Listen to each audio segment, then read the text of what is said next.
BMW M440i x드라이브 모델입니다. 외관에서의 느낌은 무엇보다도 새롭게 적용된 수직형 키드니 그릴이 가장 시선을 끄는데요. 전면부의 디자인 포인트들이 가운데로 딱 모아지는 그런 느낌들이 좋습니다. 약간 적응하는데 시간이 걸리기는 하지만 일단 적응을 하고 나면은 굉장히 좀 멋스럽게 보이는 것 같아요. 특히 언뜻 이 파격적인 키드니 그릴 때문에 살짝 묻힐 수도 있지만 헤드램프 디자인이 굉장히 공격적이고 전체적인 디자인을 아주 잘 이끌고 있다고 생각을 합니다. 헤드램프는 LED 레이저, BMW의 레이저 헤드램프가 적용이 되어 있는데요. 일단 야간에 한번 보실까요? 앰비언트 라이트는 크러쉬 패드 중앙 그리고 도어 쪽에 조형되어 있고요. 풋램프도 제법 적극적인 편입니다. LED 헤드램프는 광원의 폭과 직진성 모두 좋습니다. 안쪽에서 보면 이 자연광보다는 백색광에 가까운 듯한 느낌이 있고요. 상하향의 폭도 제법 있는 편입니다. 참고로 이 차량은 BMW의 레이저 라이트가 적용이 되어 있는데 상향등에서만 작동을 하고요. 특정 조건에서 작동한다라고 하는데 주행 중에 한번 보여드려 볼까요? 레이저 라이트의 작동은 시속 60km 이상의 지금처럼 완전히 어두운 상태에서 이렇게 상향등이 딱 들어옵니다. 굉장히 멀리까지 잘 비춰주고요. 다만 이제 과연 얼마나 이 시속 60km 이상이어야 되고 오토모드여야 되고 주변에 광량이 없을 때 이런 조건이라면 지방 국도에서도 사실상 요즘에 60km 이상 달리기가 쉽지 않잖아요. 그리고 대부분 가로등이 잘 돼 있기 때문에 그렇게 많이 사용할 것 같지는 않습니다. 반면에 제가 지금 말씀드린 조건에서 조금 속도를 내야 될 때는 안전 시야 확보에 굉장히 도움이 많이 됩니다. 아래쪽에 잔상 같은 것들도 크게 거슬리진 않고요. 실내에서 봤을 때는 자연광보다는 백색에 가깝다는 느낌이 있었는데 밖에 나와 보니까 자연광에 가깝습니다. 그래서 눈의 피로도가 조금 더 적을 거라고 예상을 해보고 있고요. 광원의 폭과 직진성 모두 좋은데 이 초점이 굉장히 잘 맞는 듯한 느낌이 있습니다. 잘 맞죠? 초점이 잘 맞고 테두리 부분도 비교적 짙게 잘 밝혀줍니다. DRL이 두 개로 나뉘어지는데요. 바깥쪽에 있는 친구는 방향지시등의 역할을 겸하고 있습니다. 아웃사이드 미러 커버에도 LED 타입으로 방향지시등이 있지 않았고요. 테일램프와 방향지시등 그리고 번호판 보조등은 모두 LED입니다. 구성이 참 좋은데요. 조금 아쉬운 점은 방향지시등이 순차등등 방식이었으면 더 좋았을 것 같습니다. 범퍼 하단부의 인테이크나 에어스커트 같은 부분들도 굉장히 공격적으로 잘 꾸며놨습니다. 가운데 그릴 때문에 살짝 묻혀지는 듯한 느낌이 있지만 포인트마다 스포티한 BMW의 감성을 잘 담아주고 있고요. 측면으로 살짝 돌아서면 날카로움과 부드러움이 공존하는 BMW의 디자인 포인트를 정확하게 읽을 수가 있습니다. 본니 뒤의 주름 같은 경우도 상당히 날카롭고요. 측면으로 넘어가는 바디라인들은 약간 부드러운 느낌들, 굴곡진 느낌에서 근육질 바디라인을 강조하는 것 같습니다. 직렬 6기통 트윈 파워 터보 가솔린 엔진을 장착하고 있습니다. 배기량은 2998cc고요. 최고 출력은 387마력, 토크는 50.9입니다. 8단 자동 미션하고 매칭을 이루고 있고요.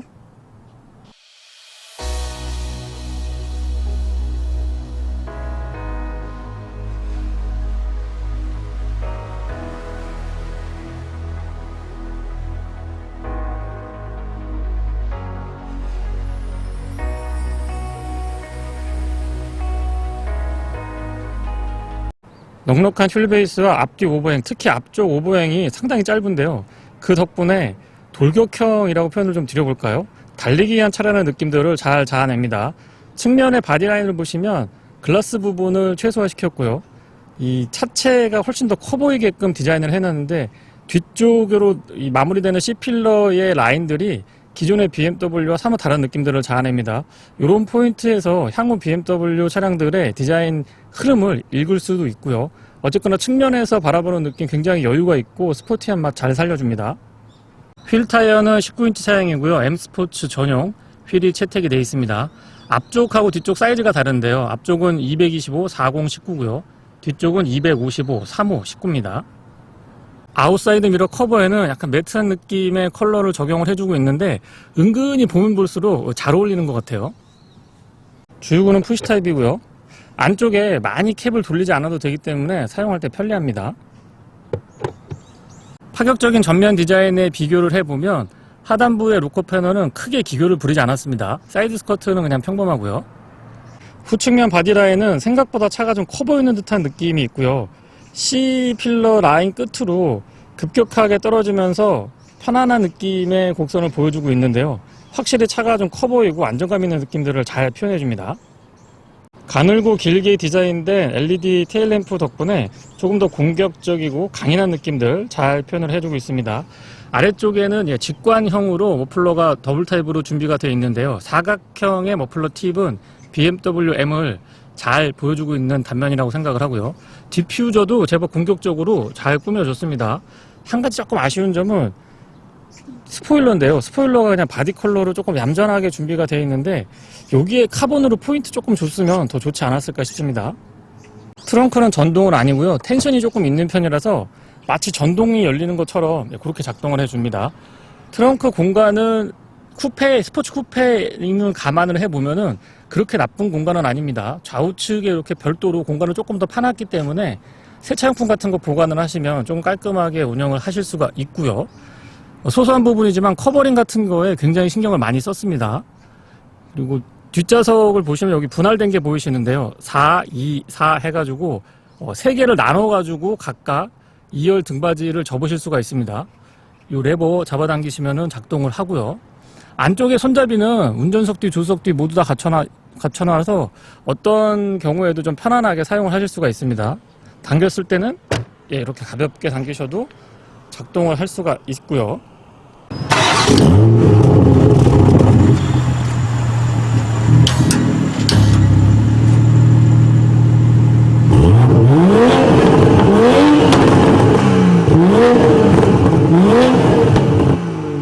스마트키는 최근 BMW 차량들과 공유하고 있습니다. 측면에 보시면 컬러가 M을 상징하고 있고요. 무게감도 있고 그립도 나쁘지 않은 편입니다. 아웃사이드도 핸들은 센서로 인식을 하기 때문에 손을 가져가면 열고 닫을 수가 있고요. 프레임리스 도어이기 때문에 확실히 개방감이 좋은 것 같습니다. 문은 조금 긴 편에 속하고요. 안쪽은 단순하게 그냥 회색이나 블랙 원톤으로 가기보다는 브라운 계열을 적용을 해주니까 조금 더 산뜻하고 실내가 넓어 보이는 그런 느낌들이 있습니다. 도어 쪽부터 살펴보면은요, 일단 프레임리스 도어이기 때문에 굉장히 좀 깔끔하고 세련된 이미지 잘 가져가고 있고요. 이런 가죽 질감 같은 것들도 잘 살려놨습니다. 스티치도 나쁘지 않고요. 사운드 시스템은 하만 카돈인데 사운드 나쁘지 않습니다. 안쪽은 조금 깔끔하게 준비가 되어 있는데요. 이런 데 각이 져 있는 부분들은 외관에서 느껴지는 디자인 포인트와 맥을 같이 하고 있습니다. 도어 손잡이의 느낌도 나쁘지 않고요. 윈도우 컨트롤은 좌우측 모두 다 오토로 작동을 하고 시트는 2개까지 메모리 가능합니다. 플레이트는 제가 지금 비닐을 뜯지 않았는데요. 알루미늄으로 마무리되어 있고 M 엠블럼 있지 않았습니다. 시트가 굉장히 좀 편안한 편인데요. 버킷 타입을 조금 컴포트하게 꾸며준 그런 느낌으로 보시면 됩니다. 헤드레스트는 언뜻 일체형으로 보이지만 높낮이 조절은 가능했고요. 다만 한 가지 아쉬운 점은 가격대가 이제 8천만 원을 넘다 보니까 통풍 시트 같은 거 조금 챙겨주셨으면 조금 더 좋았을 것 같다는 생각은 듭니다. 등받이나 안장 모두 편했고 특히 이 등받이 날개 부분이 몸을 아주 잘 잡아줬습니다. 물론 꽉 잡아주는 듯한 느낌이 불편함으로 다가오지는 않았고요. 날개 조임도 컨트롤이 가능합니다.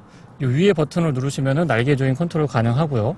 그다음에 앞좌석의 안장 같은 경우는 요거 이렇게 들어 올리시면은 수동 레버 타입으로 확장시키실 수가 있습니다. 장거리 여행하실 때 굉장히 편안하죠.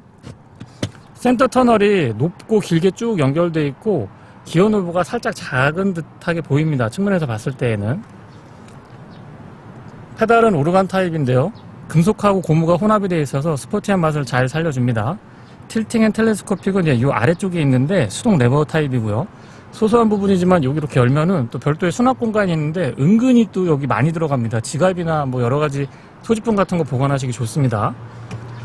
예전에는 로터리 타입으로 조명 스위치가 딱 자리하고 있었는데 이제는 다 버튼 타입으로 바뀌었고요. 이질적인 여러 가지의 소재를 아주 잘 모아놨고 디자인적으로도 부족함은 없습니다. 크러쉬패드 상단의 마무리 같은 것도 좋고요. 스티어링은 M 스포츠 핸들이 적용이 되어 있는데 3스포크 타입입니다. 무엇보다도 제가 좋아하는 가죽으로 가운데 에어백 부분이 마무리되어 있어서 조금 더 깔끔한 느낌 잘 가져가고 있고요. 그립도 이 사이드 부분이 두툼하기 때문에 스포티한 맛을 아주 잘 살려줍니다. 뒷좌석은 앞좌석 측면에 이 레버를 이렇게 잡아당기시면 접히는 거는 수동이고요. 앞으로 슬라이딩 되는 거는 자동으로 지원을 해줍니다. 바닥 공간은 깊이가 조금 있기 때문에 이렇게 많이 불편하지는 않았고요. 딱 두 분 앉으시면 됩니다. 가운데 사람이 앉기에는 앉을 수가 없는 공간이죠. 4인승이니까. 헤드룸 공간은 아무래도 스포츠 쿠페를 지향하고 있다 보니까 편안한 공간은 아닙니다. 안쪽에 조금 파여 있어서 공간을 확보하려고 많이 노력을 한 것 같은데 키가 그렇게 크지 않은 제가 앉아도 약간 불편함을 느꼈으니까 조금만 키가 크신 분들이 앉으시면은 굉장히 불편하실 수 있는 공간입니다. 스포츠 쿠페를 타시는 분들은 이 뒷좌석의 헤드룸 공간 같은 경우는 어느 정도 감안을 좀 해주셔야 되지 않을까 싶어요. 암레스트도 갖춰놨고요. 잡아당기시면 되고, 암레스트 위쪽에는 이렇게 접히게 준비가 되어 있는데요. 컵홀더도 마련이 되어 있습니다. 깔끔한 편이고 각도 자체는 그렇게 불편하지 않았던 것 같아요. ISO 픽스는 플라스틱으로 커버 깔끔하게 준비가 잘 되어 있고요. 에어벤트는 가운데에 자리하고 있고 지금 보시는 것처럼 포지션 조절을 하실 수가 있고요. 온도 조절 가능합니다. 아래쪽으로는 USB-C 타입으로 충전 단자 2개 있지 않았고요. 공간 자체는 디자인을 감안을 했을 때는 그렇게 많이 불편하지는 않습니다. 헤드룸 공간은 이건 키가 조금 있으신 분들이 앉으시면은 불편하다고 생각을 하실 수도 있는데 저는 제 키에서는 뭐 이 정도면은 나쁘지 않았던 것 같습니다. 운전석 공간을 보시면 이 크러쉬 패드가 살짝 꺾여 있는 게 확인이 되는데요. 확실히 운전자 중심으로 모든 기능들이 잘 모여 있습니다. 근데 과하게 꺾여 있지 않아서 그렇게 부담이 가는 거는 아니고요. 시동은 버튼 타입입니다. 굉장히 좀 우렁찬 느낌이 들고 확실히 직렬 6기통 3리터 엔진을 장착하고 스포츠 쿠페를 지향하고 있다 보니까 여러 가지 측면, 특히 엔진의 회전 질감 같은 경우도 굉장히 매력 있습니다. 클러스터는 12.3인치 풀 디지털 방식을 채택을 해주고 있고요. 안쪽에 드라이브 모드 변경을 했을 때의 변화는 생각보다 그렇게 큰 것 같지는 않습니다. 그래도 어쨌거나 여러 가지 형태의 변화를 느낄 수가 있고요. 주로 저는 에코 모드랑 어댑티브를 사용을 했는데 어댑티브만 사용을 하더라도 운전자의 패턴 같은 것들을 잘 적용을 해가지고 그때그때 대응을 해줘서 편하게 사용할 수 있었습니다. HUD는 굉장히 진하고 또렷하면서 여러 가지의 정보들을 한눈에 보여줄 수가 있고요. 지금처럼 리모컨으로 추가적인 기능을 요구했을 때에는 확장시켜서 여러 가지의 정보들을 굉장히 효율적으로 잘 보여줍니다. 그리고 장점이 안드로이드 오토가 무선으로 연동이 되는데요. 안드로이드 오토에서 T맵을 사용하시게 되면 HUD, 클러스터, 그 다음에 AVM 패널 모두에 다 연동이 되니까 그런 부분들은 분명한 장점이라고 생각을 하고요. 스티어링 좌측에는 어댑티브 크루즈 컨트롤에 관련된 기능들 깔끔하게 정돈이 되어 있습니다. 여기서 보니까 좀 달리는 차량이라서 패들 시프트가 굉장히 적극적으로 적용이 되어 있죠. 우측에는 인포테인먼트 컨트롤에 관련된 기능들 깔끔하게 정리 잘 되어 있습니다. 그리고 아래쪽에 가운데 보시면 스티어링에 열선도 있지 않았고요. M 로고도 요것만 있어도 뭐 감성 마력이 한 20마력은 올라가는 것 같습니다.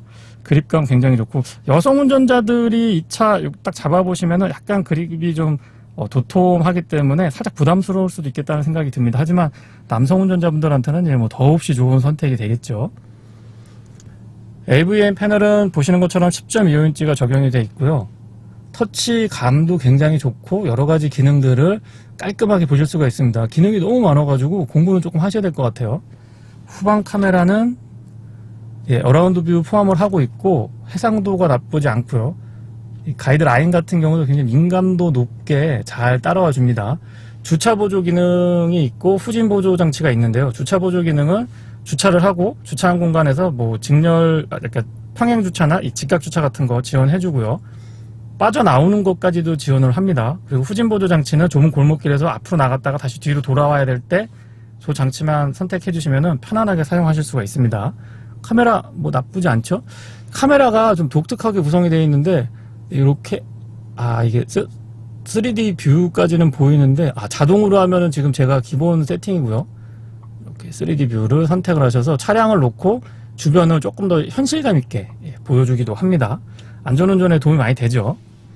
그리고 아래쪽에 보시면 버튼 같은 것들은 조금 크지 않게 준비가 되어 있고 비상등 스위치는 운전석 쪽에 가깝게 센스 있게 잘 챙겨줬습니다. 주요 기능들이 있고 이 공조장치는 모니터를 조그맣게 하면서 기능들을 넓게 펼쳐주고 있는데요. 이런 선택도 저는 나쁘지 않은 것 같아요. 아래쪽으로는 버튼에 메모리에 여러 가지 기능을 할당시킬 수가 있고요. BMW가 이전부터 준비해온 방식이기도 합니다. 모드랑 밴드는 여기에서 선택하실 수가 있고, 전원은 여기서 푸시 타입이고, 볼륨 컨트롤은 전통적인 방식, 제가 좋아하는 다이얼 방식입니다. 소소한 부분인데 이 커버가 되게 좀 독특한 것 같아요. 약간 이렇게 올라왔다가 싹 위로 올라가는. 한번 올려볼까요? 네, 이렇게 무게감이 조금 있고, 예전에 보면 BMW가 공간에 있어서는 참 열세를 보였는데 요즘에는 제법 잘해주고 있는 것 같습니다. 아래쪽에는 스마트폰 무선 충전 있고요.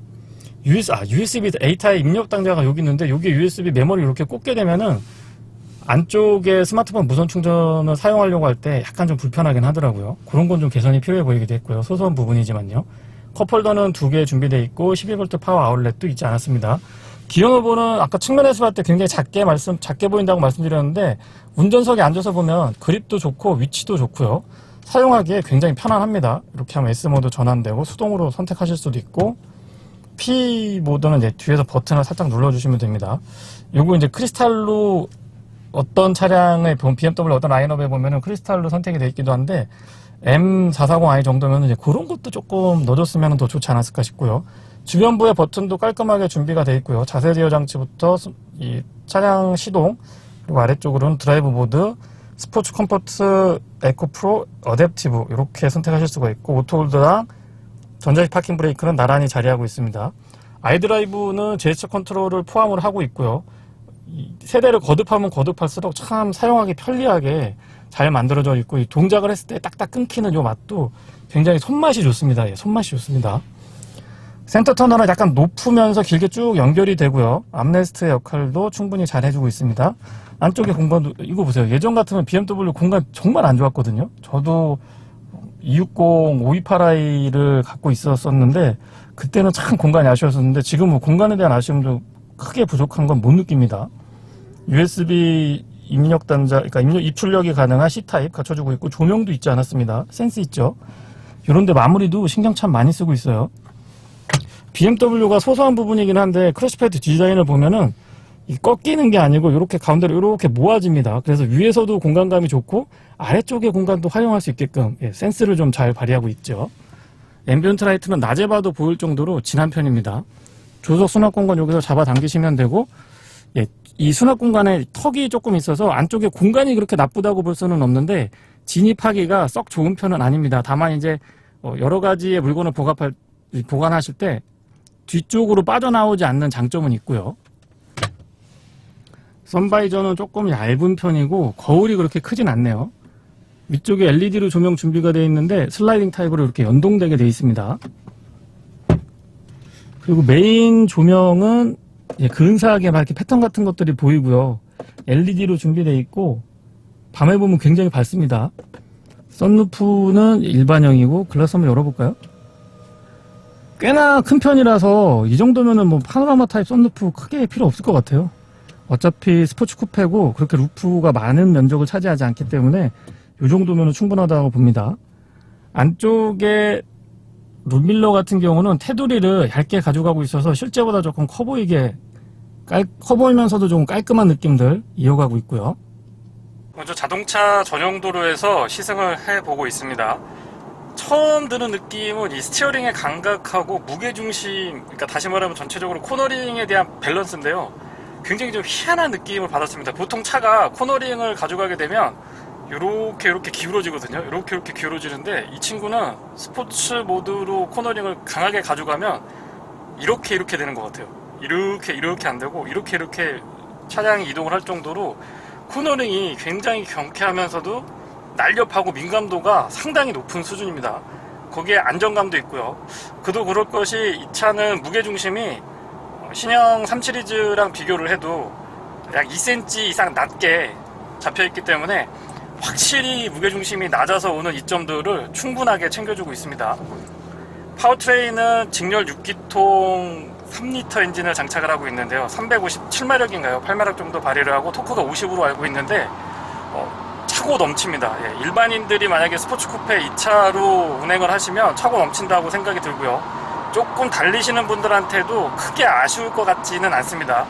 파워트레인에서 오는 만족도, 그리고 셰시 밸런스, 극강의 코너링, 이 모든 걸 조합을 해보면 일상에서도 어느 정도 편안함을 제공을 해주지만 스포츠 드라이빙을 즐기시려고 하시는 분들한테도 상당한 만족감을 전해줄 수 있는 매력 있는 차량이라고 생각을 합니다. 직렬 6기통 엔진이 굉장히 매력적인데요. 보통 부드러우면서 강함과 부드러움이 한 차량에서 하나의 엔진에서 같이 공존하기가 쉬운 건 아니거든요. 근데 직렬 6기통 엔진은 싱글 터보긴 합니다만 어쨌거나 터빈이 장착이 되어 있음에도 불구하고 엔진 회전 질감이 굉장히 부드럽습니다. 그러면서 힘이 부족하냐? 그건 아니고요. 보통 힘이 강하면 약간 걸걸한 느낌, 터프한 느낌을 회전 질감에서 전달을 해주면서 차량의 이 달리기로 딱 이렇게 매칭이 되는데, 부드러우면서도 강함이 공존하고 있으니까 저같이 좀 편안하게 타면서도 빠른 스피드를 원하는 이런 운전자들한테는 굉장히 좋은 선택지가 될 것 같아요. 만족도 상당히 높은 수준이라고 다시 한번 좀 강조 드려보고 싶고요. 안드로이드 오토랑 연동이 무선으로 됩니다. 그 점도 굉장히 편리하고요. T맵 작동시키면 화면에 AVN 화면에 보여주고 클러스터 안쪽에 T맵의 정보들, 길 안내하는 것들 보여줍니다. 그리고 HUD까지 이 세 가지 모두가 다 연동이 되니까 사용할 때 굉장히 편리합니다. 사운드 시스템은 하만 카돈인데요. 잠깐 한번 들어볼게요.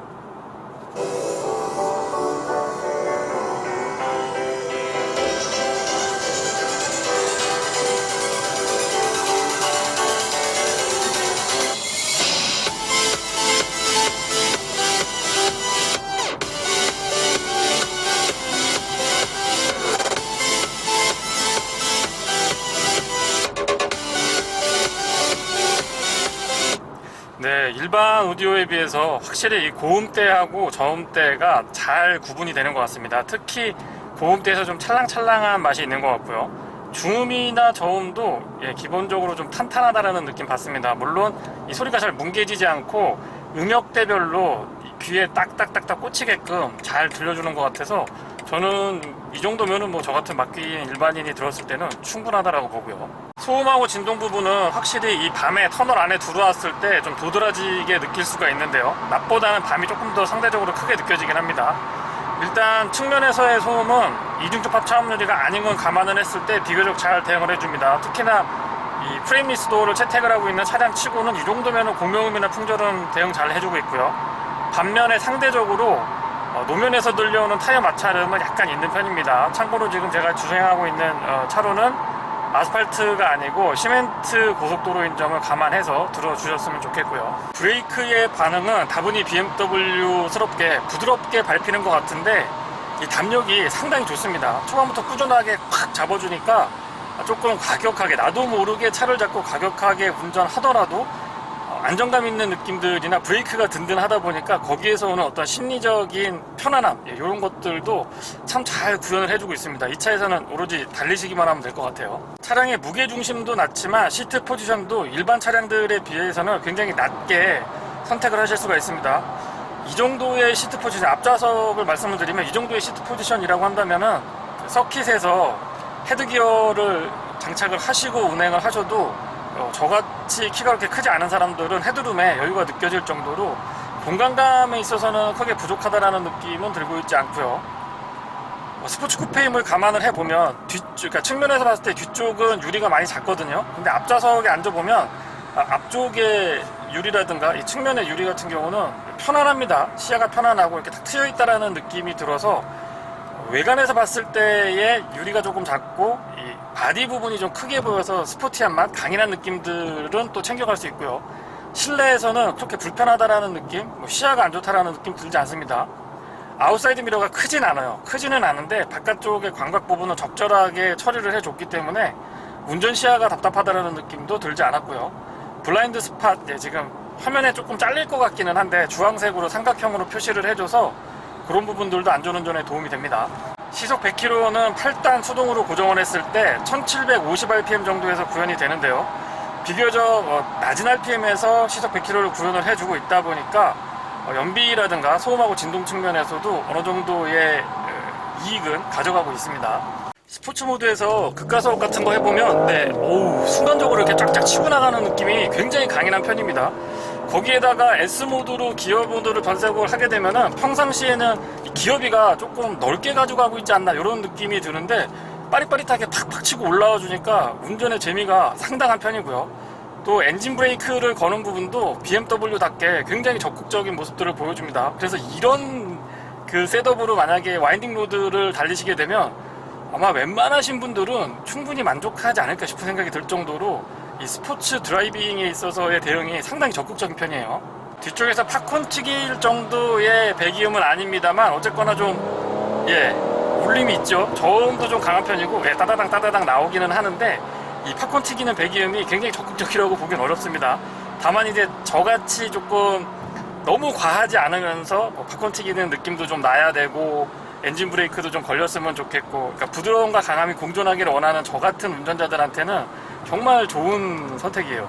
이 친구도 이 얌전히 특히 스포츠 모드에서 S 모드로 기어 변속을 S 모드로 전환시켜 놓고서는 운전을 할 때 이 차로 얌전하게 운전한다는 거는 굉장히 고통스러운 일이 아닐까 싶습니다. 운전의 재미도 충분하게 전달을 해주고요. 본인이 마음 먹은 만큼 밟으는 대로 충분히 차량이 이 리스폰스를 전달을 해주다 보니까 운전의 재미를 제대로 즐길 수가 있었습니다. 어댑티브 크루즈 컨트롤, 드라이빙 어시스턴트라고 하던가요? 이 부분도 민감도가 굉장히 좋은 편에 속하고요. 역시 BMW가 못 만드는 회사가 아니고 안 만드는 회사죠. 기존에는 약간 좀 소극적이었나라고 생각을 할 정도로 조금 아쉬운 부분들이 있었는데 조향보조도 안정감 좋은 편에 속하고요. 앞차와의 거리 조절도 정확합니다. 단계마다 이 거리 조절도 정확합니다. 지금 이 스티어링을 잡고 있지 않으면 노란색으로 표시를 해주는데요. 너무 빨리 뜨는 게 아닌가 싶고요. 빨리 스티어링을 잡으라고 이렇게 표시를 해주고 조금 더 제가 버티면 붉은색으로 바뀌면서 띵 하고 소리 이렇게 경고음을 줍니다. 이런 부분들도 좀 센스 있고 적극적으로 잘 대응을 해준다고 보여지긴 하는데 하드웨어랑 소프트웨어는 충분히 더 버텨줄 수 있을 것 같은데 아무래도 뭐 법제도가 그러니까 이렇게 준비를 한 것 같습니다. 이런 부분들은 추후에 법제도가 좀 많이 완화가 돼서 센싱 기술 같은 것들도 조금 더 보완이 돼서 조금만 더 한 3분 정도? 3분에서 5분 내외 정도 주변의 도로 상황을 감안을 해서 조향보조를 좀 버텨줬으면 더 재미있을 것 같다는 생각도 듭니다. 그리고 드라이브 모드는 총 4가지 준비가 되어 있거든요. 스포츠, 컴포트, 에코, 어댑티브. 거의 저는 어댑티브로 다녔고 스포츠로 간간히 전환을 시켜봤습니다. 그 다음에 에코 모드는 연비 측정을 해보려고 이 차에서 연비를 논하기는 조금 안 맞는 것 같긴 합니다만 어쨌거나 요즘 또 시국인지라 고유가 시대에 살기 때문에 연비를 말씀 안 드릴 수가 없는데요. 공인연비가 10.4로 알고 있고 고속도로에서는 12.7 정도까지 나온다고 메이커 측에서 발표를 하고 있는데 제가 지금 타이어 공기압을 39에 맞춰놨고요. 가다 서다를 반복하는 구간이 아니고 고속도로에서 탄력적으로 운행을 했을 때 80에서 100 정도를 크루징을 사용을 했을 때 최대 연비는 13.7까지도 확인을 했습니다. 이 공인연비를 기준으로 말씀을 드려보면은 고속도로에서는 자동차 전용도에서는 조금 더 상회되는 연비를 보여줬고요. 도심 주행에서는 연비만 조금 못한, 그거에 조금 못 미치는 그런 수준을 보여줬습니다. 드라이브 모드 간의 편차도 재미가 제법 있는 편입니다. 스포츠 모드에서 기어노브로 S를 바꾸고 가속을 했다가 발을 떼게 되면 빠바박 하면서 이 팝콘 터지는 소리 같은 것들도 어느 정도 느끼실 수가 있는데요. 이게 별로 관심이 없으신 분들도 한번 자꾸 느끼게 되면 나도 모르게 자꾸 이 발에 힘이 들어가고요.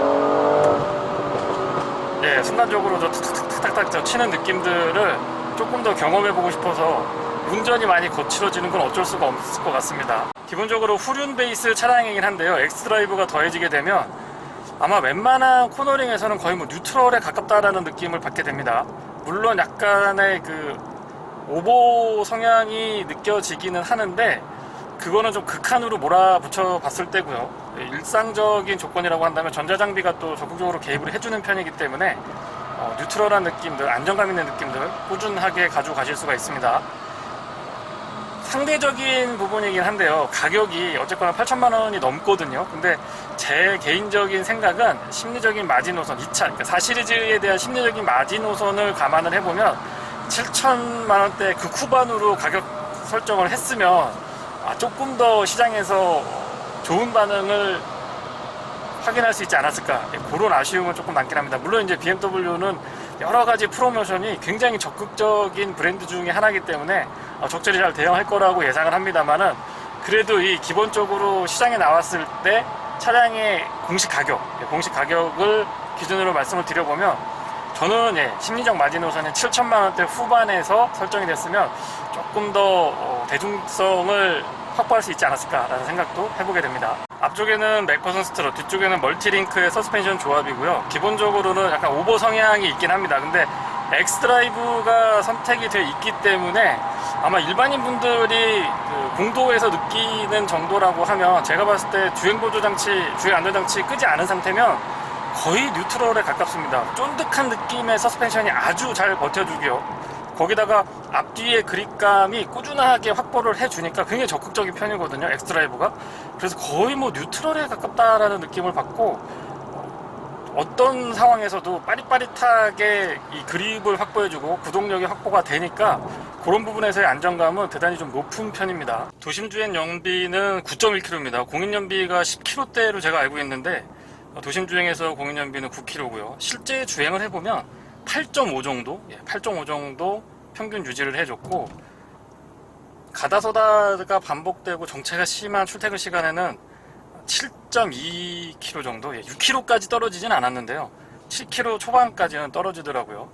그래서 연비 부분은 4륜구동이고 3.0L 가솔린 터보 엔진 장착이 되어 있기 때문에 스포츠 쿠페잖아요. 그러니까 연비는 어느 정도 좀 감안을 해주시고 타야 될 것 같습니다. 가속 페달을 밟았을 때 느낌은 터보렉 같은 거 도심에서는 거의 저는 느끼지 못했습니다. 굉장히 빠릿빠릿하게 잘 대응을 해주고, 오토 스탑앤고도 이전 세대들보다 정말 빠릿빠릿하게 작동을 해줍니다. 다만 이제 붙었다 떨어졌다 할 때의 소음 진동 같은 경우는 괜찮은데요, 다시 재출발을 할 때 약간 애매한 포인트가 작동을 하게 되는데, 그런 부분들은 적응을 좀 하셔야 될 것 같습니다. 너무 빨리 시동이 꺼졌다 켜졌다 해서 그런 게 아닌가 싶고요. 어쨌거나 소음 진동이나 좀 예전에 불편했던 느낌들은 많이 제어가 잘 돼 있습니다. 승차감이 그렇게 부담스럽지 않은 스포츠 쿠페이기 때문에 일상생활에서도 편안하게 사용을 하실 수가 있습니다. 다만 이제 420i 정도만 돼도 충분하거든요.